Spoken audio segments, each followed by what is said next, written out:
Bonjour à tous, aujourd'hui on va voir dans la vidéo comment rédiger vos documents d'entrée sur Parcoursup.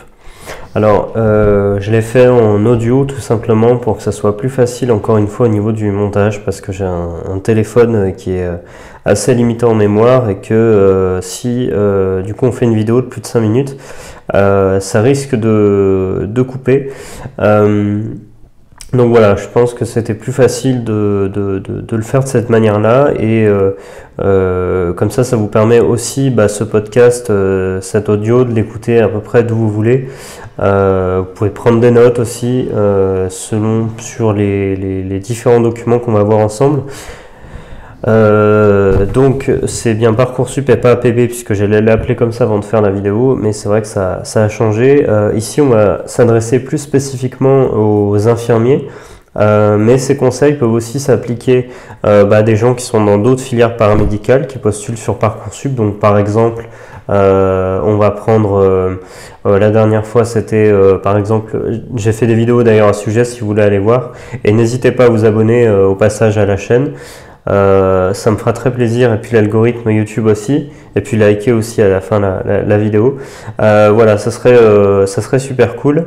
Mais pour revenir à nos moutons, du coup, voilà, j'ai fait des vidéos sur les métiers comme orthoptiste, orthophoniste ou encore pédicure, podologue, manip radio. Donc tous ces métiers-là, en fait, font qu'aujourd'hui, il n'y a plus de concours externe, sauf pour orthoptiste, je crois, il y a encore un concours externe. Mais sinon, grosso modo, la plupart des métiers demandent de passer par Parcoursup.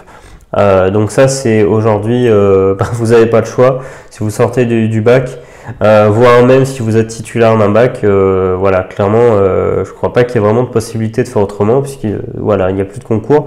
Donc tout le monde est logé à la même enseigne, entre guillemets, puisqu'on sait que malheureusement il y a des gens qui restent sur le carreau, et évidemment je le déplore. Du coup, on va voir donc CV, lettre de motivation et projet professionnel. Alors moi, je vais parler de projet professionnel parce que c'est ce que je connais le mieux. Moi, je suis rédacteur en fait, donc on va dire, on peut appeler ça aussi écrivain public, ancien élève aide-soignant, diplômé dans le domaine sanitaire et social. Donc, du coup, c'est voilà. Ce que je connais le mieux, c'est le projet professionnel que j'ai eu l'occasion de rédiger pour, en tout cas d'aider pour les futurs aides-soignants, auxiliaires de puériculture, infirmiers, j'ai peut-être eu une personne, je crois, pour l'instant, une ou deux personnes. Mais voilà, en tout cas, c'est ce que je connais le plus. Après, même si le document change, n'hésitez pas à prendre ces conseils parce que je pense qu'à mon avis, les documents, ce document en question qui est demandé pour les orthoptistes, par exemple, pour Parcoursup, à mon avis, doit pas être très loin de ça. Donc voilà, vous pouvez aussi prendre des conseils sur ce plan-là. Alors, on y va tout de suite. Donc, tout d'abord, on va parler du fameux CV. Donc, le CV est évidemment un incontournable. Donc, sauf erreur de ma part, si vous ne le demandez pas, mais en tout cas, jusqu'à présent, moi j'ai toujours accompagné des gens avec CV, lettre de motivation et donc le fameux projet professionnel. Donc, le CV, donc un truc déjà basique, c'est bête à dire, mais voilà, effectivement, il va falloir soigner le design.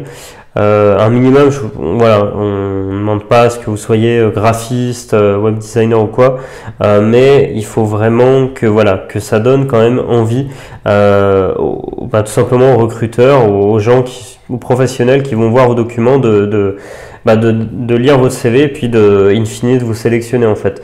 Donc voilà, moi par exemple, les gens que j'ai accompagnés, je suis pas graphiste moi-même, c'est peut-être quelque chose d'ailleurs que je serai amené à déléguer plus tard pour vraiment avoir une grosse on va dire plus-value, enfin amener vraiment quelque chose d'excellent au niveau des CV.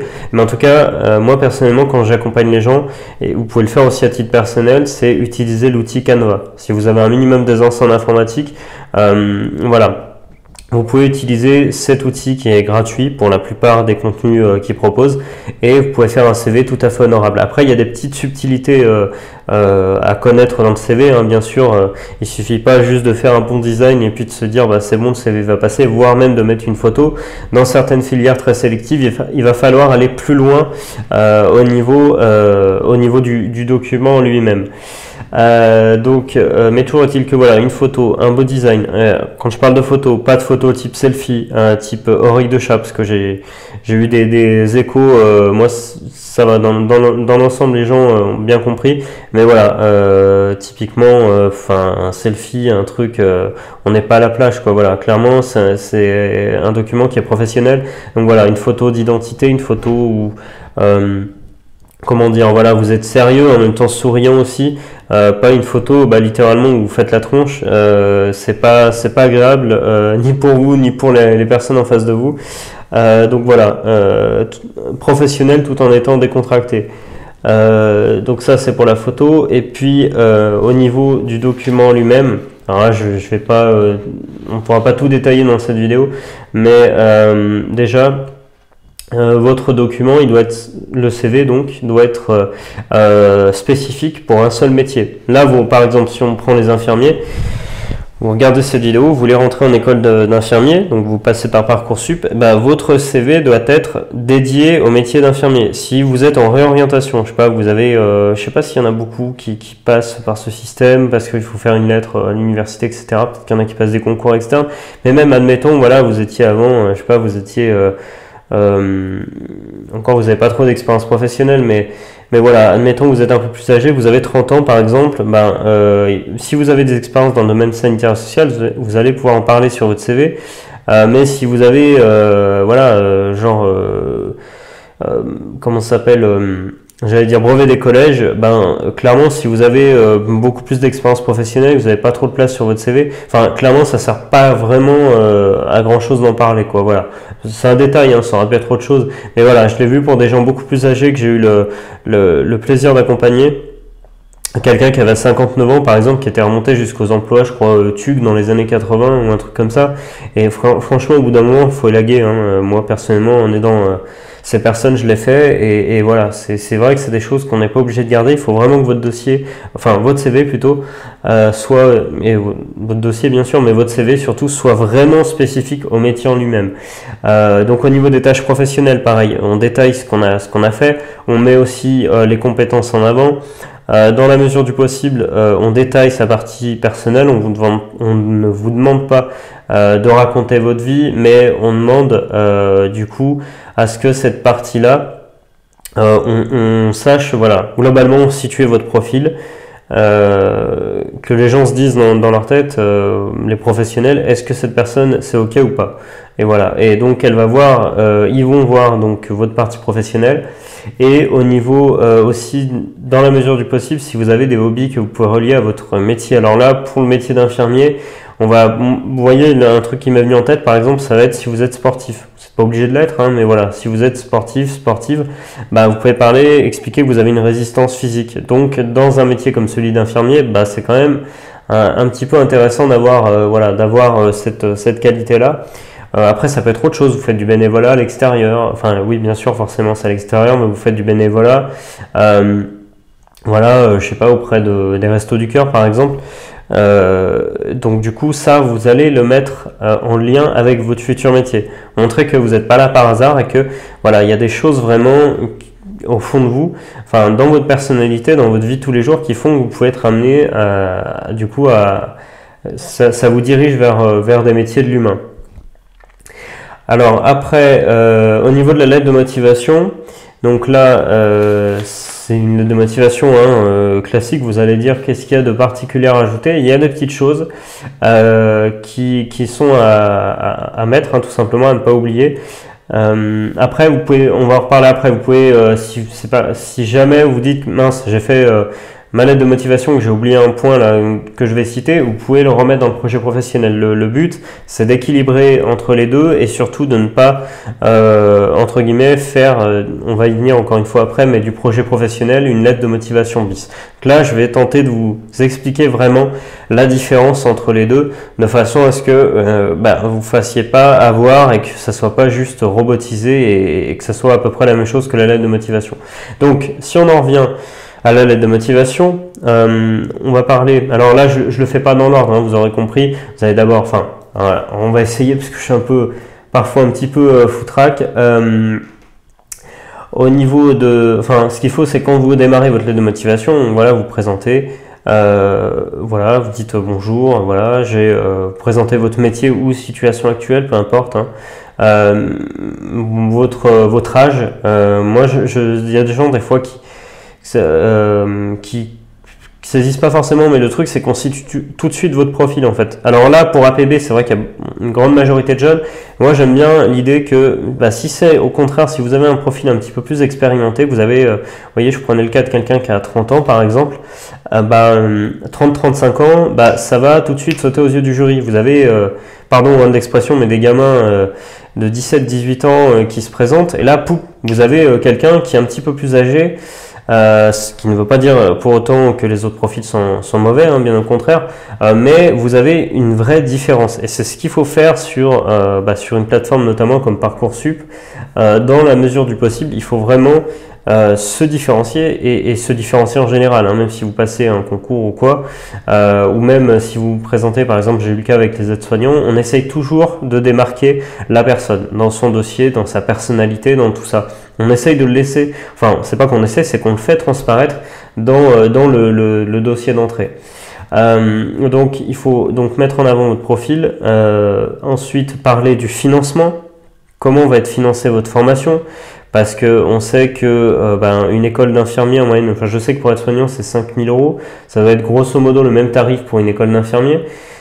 Donc tout ça c'est pas gratuit. Alors après école d'audioprothésiste etc, je saurais pas donner un tarif, mais à mon avis je pense aussi qu'il doit y avoir un certain coût. Donc voilà, ne pas hésiter à montrer que vous avez un moyen de financement, que ce soit personnel, que ce soit la région, que ce soit Pôle emploi, peu importe. Voilà, vous avez forcément un moyen, voilà, un organisme qui peut vous accompagner pour financer l'école.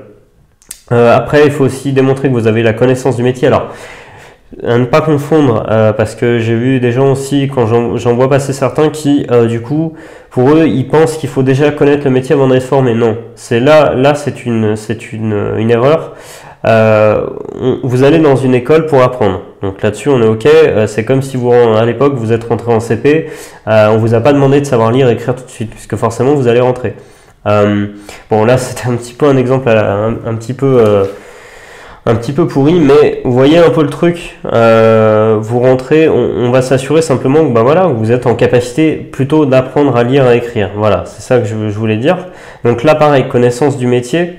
Montrez que vous connaissez le métier. Par exemple, métier d'infirmier. Vous savez, grosso modo, ce que fait un infirmier, une infirmière. Vous avez peut-être eu l'occasion de faire un stage d'observation. Si vous l'avez pas fait, que vous n'êtes pas du tout dans ce domaine, vous êtes en réorientation, je vous invite fortement à demander un stage d'observation.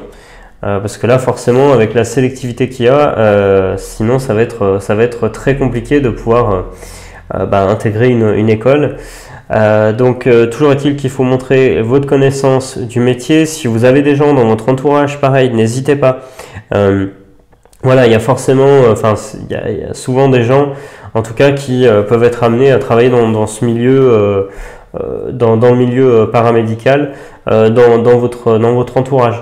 La formation en elle-même, par exemple, je sais pas, alors infirmier, j'ai pas le programme sous les yeux, mais c'est important de connaître le nombre, alors pour être soignant et auxiliaire de puériculture, on appelle ça des modules, mais pour être soignant, ce qui va être important, c'est de connaître les modalités de la formation.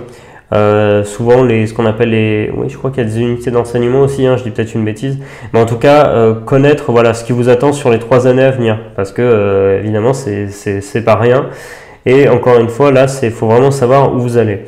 Donc la formation pareil, et puis évidemment parler de vous, mais dans le bon sens du terme, montrer vos qualités humaines. Alors c'est là où la difficulté avec le projet professionnel, c'est que vous pouvez du coup dire que dans votre parcours professionnel, de manière globale, vous avez pu acquérir certaines compétences et savoir-faire, si c'est le cas, hein, n'allez pas mentir, mais voilà, si vous avez été aide-soignant avant par exemple, si vous avez fait un bac par exemple en particulier, vous avez acquis des connaissances qui vont vous permettre de pouvoir du coup rentrer dans cette formation IDE. Voilà, tout ça fait partie donc de la lettre de motivation. Et puis on va finir avec le projet professionnel. Donc le projet professionnel, il va falloir faire. En fait, je vais pas vous donner une trame particulière parce que c'est vraiment spécifique à chacun. Et puis de toute façon, c'est tout simplement pas possible en fait, parce que voilà, comme je vous dis, c'est personnalisé. Mais retenez, pour faire la différence avec la lettre de motivation, retenez que le projet professionnel, la globalité, c'est de faire le lien entre votre expérience, vos expériences professionnelles ou votre parcours scolaire et votre futur métier. On va prendre un exemple. Allez, on va dire par exemple que vous avez fait un bac ST2S. Vous avez fait un bac ST2S, vous rentrez en école d'infirmier, donc vous n'avez jamais peu ou pas travaillé entre-temps, peut-être fait un peu on va dire qu'allez, vous avez fait les remplacements en EHPAD l'été en tant qu'ASH. Et puis du coup vous devez donc faire votre projet professionnel. Par exemple, vous pourrez dire que dans votre bac ST2S, vous avez acquis une culture, des connaissances scientifiques, et que du coup, alors bac ST2S, de mémoire, je ne sais plus s'il y a des stages, je n'ai pas été dans cette filière-là, mais s'il y a des stages qui sont spécifiques où vous avez pu voir le métier d'infirmier, normalement oui, dans certaines structures. Mais on va dire que là, pour l'exemple, vous avez pu voir du coup le métier de près. Ça aussi, c'est vraiment important, c'est concret. Donc vous pouvez faire le lien entre vos expériences professionnelles, tout du moins vos stages, et du coup le métier d'infirmier. Voilà, que vous avez eu l'occasion d'accompagner, voir le métier, etc. Et puis aussi, là, si on reprend l'exemple de l'EHPAD, pour finir, donc du coup, que vous avez pu faire un stage d'observation. Alors non, là, c'était pas, je dis une bêtise, c'était pas un stage d'observation, c'était ASH. Donc voilà, vous êtes venu donner un coup de main, etc. Vous avez débarrassé les plateaux, vous avez fait l'entretien des chambres l'été, voilà, en job, on va dire. Et donc, du coup, de ce fait-là, vous avez pu voir le métier de très près et ça vous a définitivement confirmé que vous vouliez devenir infirmier. Et puis aussi, on pourra rajouter dans le projet professionnel, n'hésitez pas à mettre en avant vos atouts, vos motivations aussi pour tout simplement pour exercer ce métier-là. Voilà, après c'est très spécifique, mais en tout cas c'est vraiment le plus important, c'est vraiment de montrer vos expériences professionnelles et de faire le lien avec votre futur métier. J'ajouterai une dernière chose, même si cette vidéo est un petit peu plus longue, après tout on s'en fout, hein, on est là pour ça. J'ajouterai aussi, au niveau du projet professionnel, il y a d'autres façons d'écrire. Il y a la situation personnelle vécue, il y a la situation professionnelle vécue. La situation personnelle vécue, c'est une situation que vous avez vécue au niveau, ce que ça veut dire, hein, personnel. C'est-à-dire, par exemple, vous êtes occupé de votre grand-père malade, voilà, pour prendre un exemple. Et puis, du coup, vous avez vu l'infirmière, puisque là on était sur les infirmiers, puis qui est l'infirmière qui venait chez votre grand-père, on va dire 2 fois par semaine pour une prise de sang, voilà, pour ses soins. Et puis du coup, vous avez pu discuter, échanger avec elle, voir le métier de près. Et vous allez donc détailler, enrober tout ça, faire l'histoire de votre grand-père, un petit peu de ce qu'on appelle de storytelling au passage. Montrer aussi que ajouter un peu d'émotion, tout ça, comment ça s'est passé avec votre grand-père. Montrer votre personnalité, et toujours faire le lien avec votre métier, futur métier d'infirmier. Si c'est une expérience professionnelle, une situation professionnelle vécue, alors là ça va être dans le cadre d'un stage. Étant donné que vous êtes quand même pour la plupart très jeune, vous sortez de l'école, c'est peut-être plus difficile à trouver, mais vous pouvez avoir une situation trouvée en stage si vous avez été ASH par exemple en EHPAD, si vous avez fait un stage d'observation ou si vous avez fait des stages par exemple en bac ST2S, ce genre de choses. Donc je dis bac ST2S, peut-être que d'ailleurs ça a changé de nom depuis, ça peut être un autre bac, hein, c'est encore une fois c'est pour l'exemple. Voilà ce que je pouvais vous dire à propos de tous ces documents. J'espère que tout simplement que ça vous aura aidé, hein. Vous voyez, je suis rentré un petit peu dans le détail. Ça a duré 20 minutes, mais je pense que c'était vraiment nécessaire pour faire le point sur chacun des documents et puis maximiser vos chances tout simplement de rentrer en école d'infirmier ou en école paramédicale via Parcoursup. Alors après, pour les concours externes restants, si par exemple vous êtes aide-soignant, vous étiez aide-soignant et que vous voulez passer en externe, je ne sais pas si vous redemanderont des documents pour repostuler en école d'infirmier. Voilà, mais là ici ça s'adresse vraiment plus aux gens qui s'inscrivent sur Parcoursup. Donc merci d'avoir regardé cette vidéo, n'hésitez pas à liker la vidéo si elle vous a plu, à vous abonner à la chaîne, à commenter en dessous si vous avez des questions, des suggestions, voilà, ou si vous voulez simplement écrire en dessous de la vidéo de manière sympathique. Voilà, j'espère qu'on n'a rien oublié.